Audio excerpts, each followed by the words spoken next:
নমস্কাৰ শিক্ষাগুৰুসকল, আপোনালোক সকলোকে মোৰ ইউটিউব চেনেল টিচাৰ্ছ কৰ্ণাৰলৈ পুনৰ এবাৰ স্বাগতম জনাইছোঁ।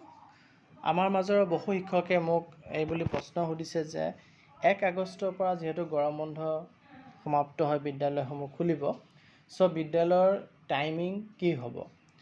এই ক্ষেত্ৰত আজিৰ ভিডিঅ'টোত মই আপোনালোকক জনাব বিচাৰোঁ যে বিদ্যালয়ৰ টাইমিংবিলাক পৰিৱৰ্তন কৰা যি অৰ্ডাৰ প্ৰকাশ পাইছিলে, আপোনালোকে স্ক্ৰীনত নগাঁও জিলাৰ আদেশটি দেখা পাই আছে, যোনটো 22 মে 2024 প্ৰকাশ পাইছিলে। আৰু এই অৰ্ডাৰটোৰ লাষ্ট লাইনটো যদি দেখে, তাত দেখা পাব যে cell remain until further order, যে 8 বজাৰ পৰা বিদ্যালয়সমূহ আৰম্ভণি দিছিলে আৰু এই নিৰ্দেশনাটি পৰৱৰ্তী নিৰ্দেশনা নিদিয়ালৈকে বলবৎ থাকিব। আৰু এটি অৰ্ডাৰ আপোনালোকে দেখা পাই আছে, গোৱালপাৰা জিলাৰ পৰা প্ৰকাশ পাইছিলে 24 মে'ত আৰু বিদ্যালয়সমূহ ৰাতিপুৱা 7 বজাৰ পৰা দিছিলে। ইয়াতো আপোনালোকে যদি শেষৰ শাৰীটো চাই তেতিয়া দেখা পাব যে cell remain in force until further order, অৰ্থাৎ পৰৱৰ্তী আদেশ নিদিয়ালৈকে এই আদেশটি বলবৎ।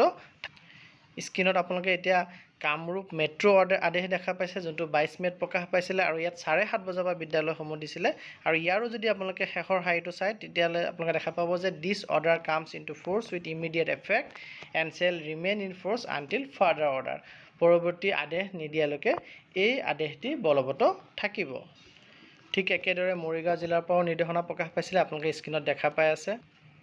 বৰপেটা জিলাৰ পৰাও প্ৰকাশ পাইছিলে, যোনটো নিৰ্দেশনাটো লিখিছিল যে cell remain until further order বুলি।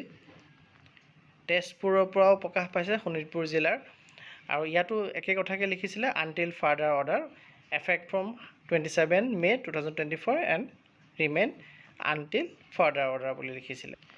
এতিয়া আপোনালোকক ক'বলগীয়া কথাটো হ'ল এই যে মে' মাহত যি গৰম বৃদ্ধি পোৱাৰ কাৰণে যিমানকেইখন অৰ্ডাৰ ওলাইছিলে তাৰে অন্তিম শাৰীটোত লিখা আছিলে, প্ৰায় প্ৰতিখন জিলাৰ পৰা অৰ্ডাৰ ওলাইছিলে, আৰু তাৰ অন্তিম শাৰীটোত লিখা আছিল যে পৰৱৰ্তী আদেশ নিদিয়ালৈকে এই আদেশটি বলবৎ থাকিব। তাৰ পাছত আপোনালোকে পিছ মুহূৰ্তত যদি চায়, কেইখনমান ডিষ্ট্ৰিক্টৰ অৰ্ডাৰ মোৰ হাতত আছে। আপোনালোকে এইটো গোৱালপাৰা অৰ্ডাৰ দেখা পাই আছে, যে গোৱালপাৰাত কি কৰিছিলে, নৰ্মেল টাইমিং অফ স্কুললৈ উভতি আহিছিলে। 31 মে'ৰ পৰা এফেক্ট হ'ব, 30 মে'ত আদেশটো প্ৰকাশ পাইছিলে যে যিহেতু গৰমৰ প্ৰকোপ কমি গৈছে, গতিকে নৰ্মেল টাইমিঙলৈ উভতি আহিব। এইটো কোকৰাঝাৰ জিলাৰ আদেশ, য'তো উল্লেখ কৰিছিলে যে 7 জুন 2024 পৰা এফেক্ট হোৱাকৈ বিদ্যালয়সমূহ আকৌ নৰ্মেল টাইমিঙলৈ উভতি আহিব। এতিয়া আপোনালোকে স্ক্ৰীনত হাইলাকান্দি আদেশ দেখা পাইছে। হাইলাকান্দিও পৰৱৰ্তী সময়ত 6 জুন তাৰিখে নিৰ্দেশনা দিছিল যে নৰ্মেল স্কুল টাইমিঙলৈ উভতি যাব লাগে। শিলচৰৰ পৰাও তেনে এটি আদেশ প্ৰকাশ পাইছিলে।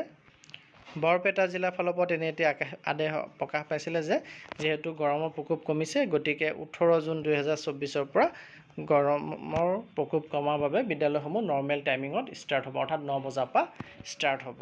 গতিকে এনেধৰণৰ যিকেইখন জিলাত গৰমৰ কাৰণে বিদ্যালয়ৰ সময়সূচী আগুৱাই দিয়া হৈছিলে আৰু পৰৱৰ্তী সময়ত তেওঁলোকে পুনৰ এটি নিৰ্দেশনা দিছে, দি পেলাই নৰ্মেল টাইমিঙলৈ আহিছে, অৰ্থাৎ 30 জুন তাৰিখে যোনদিনাখন আপোনালোকে গৰম বন্ধ ঘোষণা কৰিছিলে, সেইদিনাখন আপোনালোকৰ বিদ্যালয়ত যদি ৰাতিপুৱা 8 বজাত বিদ্যালয় আৰম্ভ হৈছিলে, তেতিয়াহ'লে আপোনাৰ 1 আগষ্টতো 8 বজাতে আৰম্ভ হ'ব। যদি 9 বজাত আৰম্ভ হৈছিল 9 বজাতে হ'ব, যদি 7:30 বজাত আৰম্ভ হৈছিল 7:30 বজাতে হ'ব, যদি 7 বজাত হৈছিলে 7 বজাতে হ'ব। অৰ্থাৎ 30 জুন 2024 তাৰিখে আপোনালোকে যোনটো নিৰ্দেশনাত আছিল, মৰ্ণিং স্কুলৰ নিৰ্দেশনাত যদি আছিল, তেতিয়াহ'লে আগষ্টৰ 1 তাৰিখে মৰ্ণিং স্কুলে ষ্টাৰ্ট হ'ব। আৰু যদিহে আপোনালোকে নৰ্মেল স্কুল টাইমিঙৰ নিৰ্দেশনাত আছিল, আপোনালোকৰ জিলাত নৰ্মেল স্কুল টাইমিং উভতি আহিছে বুলি নিৰ্দেশনা প্ৰকাশ পাইছিলে আৰু আপোনালোকে নৰ্মেল স্কুল টাইমিং মানি চলিছিলে, তেতিয়াহ'লে আপোনাৰ 1 আগষ্টতো নৰ্মেল স্কুল টাইমিঙে হ'ব, যদিহে আজিৰ ভিতৰত অইন কোনো নিৰ্দেশনা স্কুল শিক্ষা বিভাগৰ ফালৰ পৰা প্ৰকাশ নহয়।